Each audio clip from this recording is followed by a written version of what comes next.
आपको यह तो पता ही होगा कि मनुष्य द्वारा किए गए कर्म इतने शक्तिशाली होते हैं कि वह उसका पीछा कभी नहीं छोड़ते। यहाँ तक कि मनुष्य की सद्गति, दुर्गति, अगला जन्म व अगले जन्म के भी सुख दुख सब मनुष्य के कर्मों पर ही निर्भर करता है। यह भी सत्य है कि आपके हाथों की रेखाएं प्रतिदिन बदलती रहती हैं। यह सब केवल कर्मों का ही खेल है। कर्म आपका पीछा कभी नहीं छोड़ते।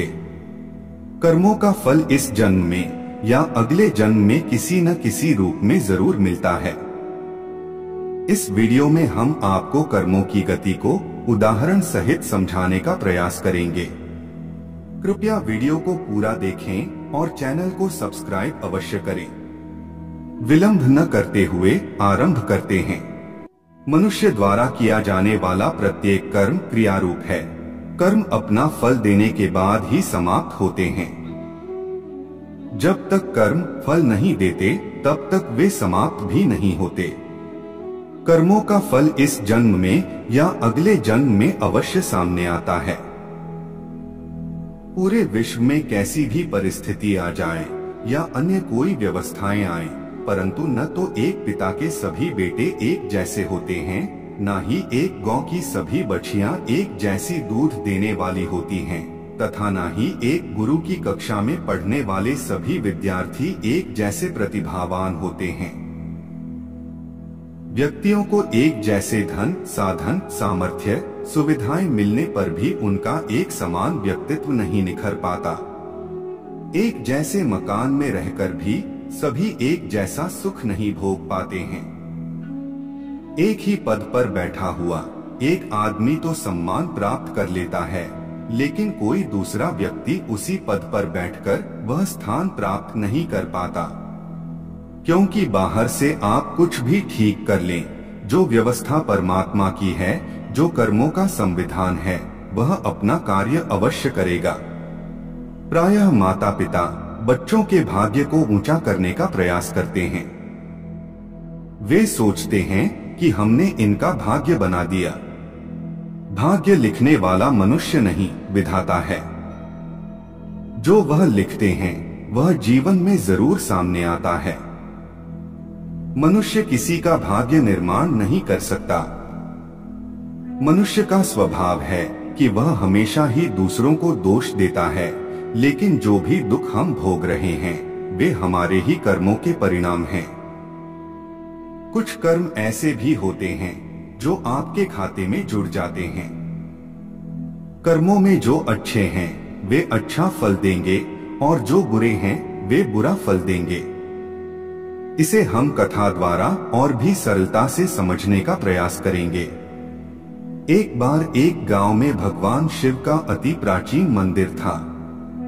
वहां रोज एक पंडित और एक चोर आते थे। पंडित अत्यंत भक्तिभाव से शिवलिंग पर फल और दूध चढ़ाकर पूजा करता था। वो वहीं बैठकर शिव स्तोत्र का पाठ करता और घंटों श्रद्धा से शिव का ध्यान करता। दूसरी ओर उसी शिव मंदिर में एक चोर भी प्रतिदिन आता था।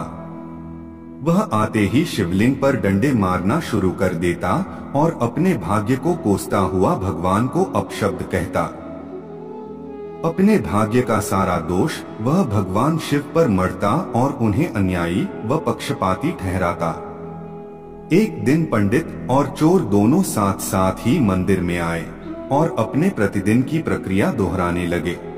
कुछ समय बाद दोनों मंदिर से बाहर आए। तभी चोर को द्वार के बाहर आने पर सोने के सिक्कों से भरी एक थैली मिली। उसी समय पंडित के पैर में लोहे की कील से गहरा घाव हो गया। सिक्के मिलने से चोर को अत्यंत प्रसन्नता हुई, परंतु पैर में गहरा घाव होने के कारण पंडित बड़ा दुखी हुआ और रोने लगा। तभी भगवान शिव वहां प्रकट हुए और पंडित से बोले, पंडित जी, आज के दिन आपके भाग्य में एक बहुत बड़ी घटना आपके साथ घटित होने वाली थी, किंतु मेरी पूजा करके अपने सत्कर्म से उस घटना को आपने केवल एक गहरे घाव में बदल दिया। और अगर इस चोर के बारे में बात करें तो आज के दिन इसे राजा बनकर राज सिंहासन पर बैठना था, किंतु इसके कर्मों ने इसे केवल स्वर्ण मुद्रा का ही अधिकारी बनाया। यह सब इस चोर के दुष्कर्म और आपके सत्कर्मों से ही संभव हो पाया। वस्तुतः अपना भाग्य निर्माता मनुष्य स्वयं ही होता है। यदि वह अच्छे कर्म करेगा तो सुपरिणाम के रूप में अच्छा भाग्य पाएगा, और अगर वह दुष्कर्म करेगा तो फलस्वरूप वह दुर्भाग्य का पात्र बनेगा। क्रिया की प्रतिक्रिया तो जरूर होती है, पर उस प्रतिक्रिया से बचने की विधि भी सीखनी चाहिए।